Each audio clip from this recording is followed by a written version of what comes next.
Sweet talk. All right, so it's Matt Coach and Ace Hill. How's it going? And we're talking MMA. So we're going to talk all things MMA. Only thing on my mind is Fight for It, number 13, coming up this weekend. Talking about the local scene, but we want to talk about anything and all things MMA. So whether it be regional, local, or the national level. Did you get to see DJ in that 1X fight? Oh yeah, of course. I had to watch that one. So I was actually, when I was getting ready for my fight, his already happened. So I was sitting there in the room watching on YouTube, and I was just like, okay, this dude's 24 with 390 some odd fights, and I was like, the activity of that schedule, I was like, oh my. Even if I know they start pretty young when we're in Thailand, but I was like, man, I gotta step my game up a little bit. You got 2 fights in a year and a half. Yeah, I was like, golly, this dude said 300, over 300. So, shout out to our boy, speaking of DJs, shout out to our boy Marcus Daniels. Our very own Mighty Mouse. Who's looking like DJ these days with his shaving apparatus. But what did you think about that fight in terms of how unique the skill sets were from going from Muay Thai and then going to MMA? So the first thing that I thought was most interesting was how DJ did his clinch entries. So he didn't change much. He used the same as he would do for his shot entries, but just kind of walked up. Something that we actually kind of worked today. No shameless plug, but kind of just use that to close the distance and work your way up to an actual clinch. And then what surprised me is that the ref kind of let it go. I was like, and this is what makes me happy when you have an educated staff, educated audience, and then the way that the Asian audience appreciates MMA is just, I love it. Because sometimes you see, like, on our side, they kind of complain and they boo it, things like that, but they know this is part of the game. So he used the shot entries to kind of close that distance, work his way back up, stay safe, buy out the clock, and then the way he would explode in, it was very defensively sound. That was something that we don't see him do quite as much with MMA because not normally fighting a super dangerous crowd, a super dangerous opponent, but he was very, very crisp and technical with his decisions. And I thought it was a really excellent game plan, kind of wrote it out a little bit, and when it came time for him to execute his game plan, he did so. Exactly. I thought, me and Denver Lopez, we talked about this, that it was so unique to see how he had adapted to the Muay Thai style, and then how the mixed martial art part, when they went to that round, how it was like a totally different world, and how your energy systems work. In the beginning, the Thai fighter was moving forward, and then when it turned to MMA, then he was on his back foot, backing up, and it's very similar to a lot of the drills we use here in the gym, where you're getting guys out of their comfort zone. Don't allow a guy to just do straight Muay Thai all the time, or straight wrestling, or straight boxing, whatever it is that he's good at, and you create these different scenarios. So we saw that fight, and we saw, in our opinion, we saw a disruption that's coming, that you're probably going to see more gyms training this type of format, where they're training different energy systems, and they're training different skill sets as well. So so everybody knows that the Volkanovski Korean Zombie fight's coming up. Have you seen their the UFC countdown? So something that I thought was unique that they're doing, they're working those mixed energy systems. He's going from strike, and that's something that we do here as well. So it makes me happy when I see things that we're doing in Fayetteville, North Carolina at Team Rob. You see it at a major champion do it. So they're working, boom, boom, boom, boom. He's hitting minutes, and then someone jumps on him for a takedown. He's defending the takedown. He has to defend that. Then he's back to sparring. Then he's back to hitting. I was like, I did this for my fight. Yeah. Like, this is something that we do. So it's proven. We have a drill called 45 King. Yes. That we started several years ago, I want to say back in 2017, for Isaiah Monroe, the featherweight 45 King. He's the 45 King anyway, so we named the drill after him because we named the drill for him to improve his awareness, his timing, and his speed overall.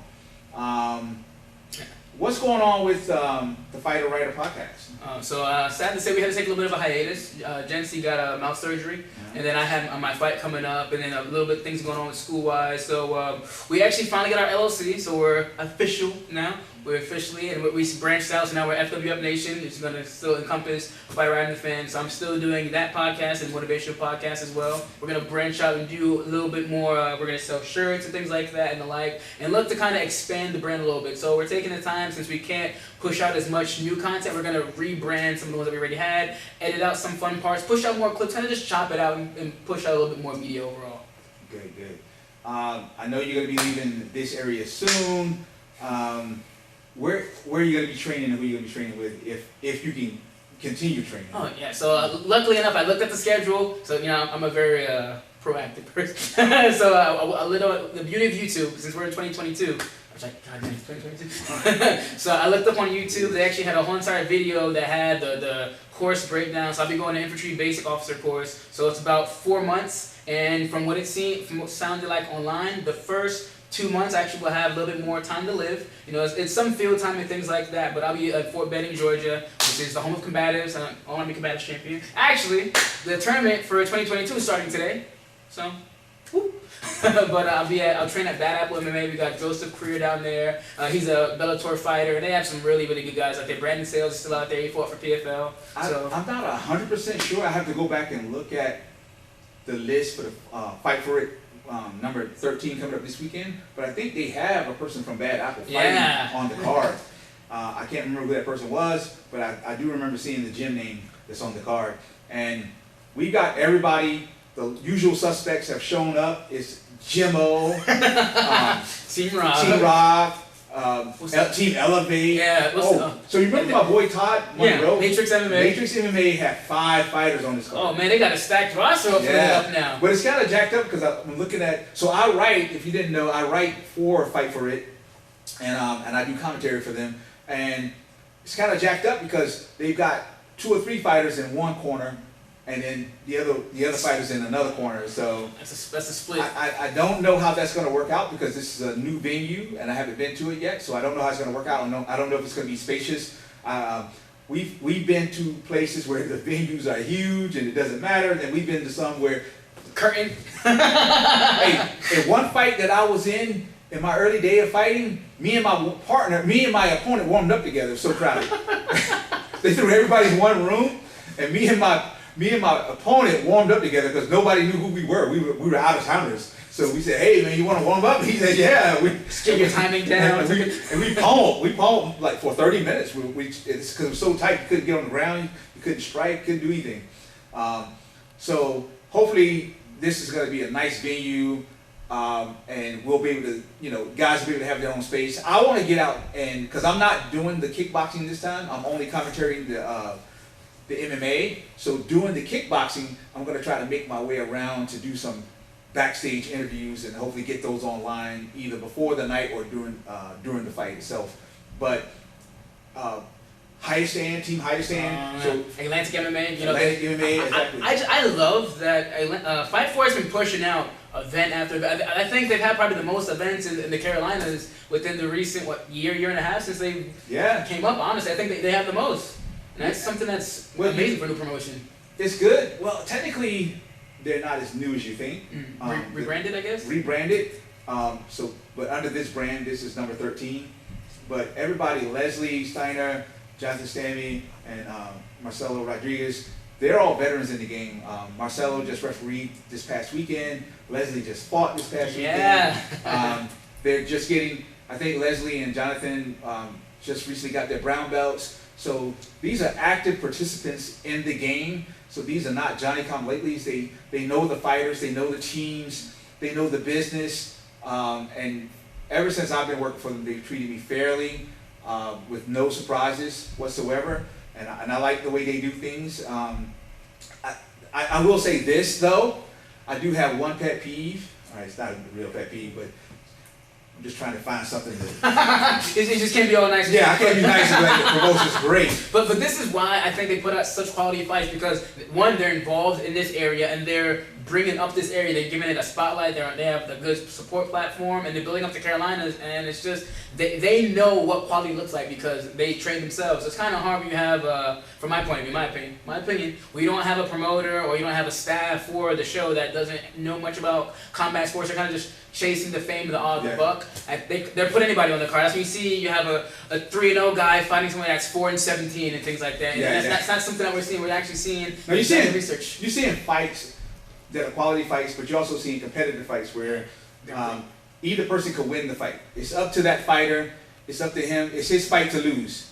So they're making matchups across the board that are equal, in my opinion.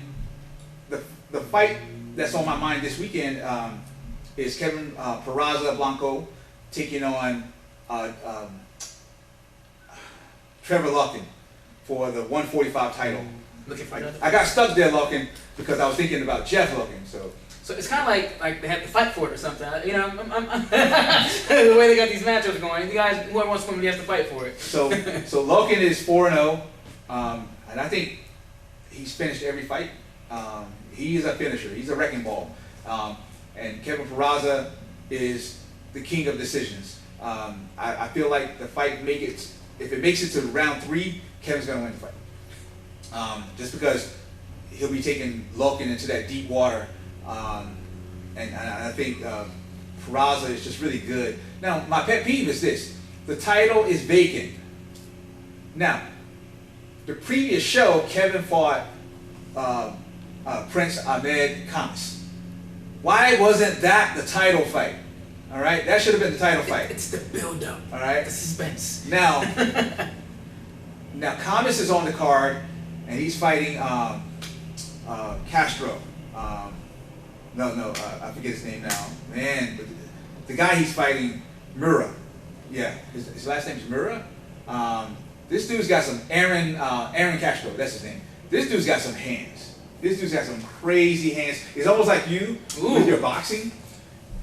In my opinion, don't take a knock, but he's probably the best boxer, pro or amateur, in MMA right now in the Carolina area, and he's got some serious hands as he's letting them go.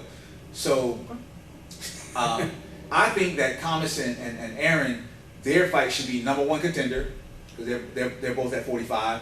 They should be #1 contender. Aaron is 3-1, and Khamis is 6-6, 5-6, something like that. It's going to be a test for the new upstart, but he's coming out of Team Kickfit, working with Rodney Wallace, former UFC fighter. And Khamis has just moved to Team Jimmo. All right. Well, round out that game a lot more as well. So it's a, like we said, a good matchup. So that's gonna be something that's gonna see, especially since they're fighting on the same card at that point. So if I was Castro, or and the same thing if I was, I don't know how to say his opponent's name. Say it again. Prince Ahmed Khamis. So whoever takes that nod, you know who's fighting on that card out there. I'm gonna take to the mic. Hey, you know, let's set it up. We're both fighting the same night. Put on an amazing performance, showcase your skills, and market yourself for that title. Because at the end of the day, it's tickets and skills is kind of what matters the most in this game. So if he has hands better than mine, he got the skills. This guy's got some hands. He can stave off any type of takedown. And Khamis doesn't go for a lot of takedowns, so he's gonna have to fight this kid.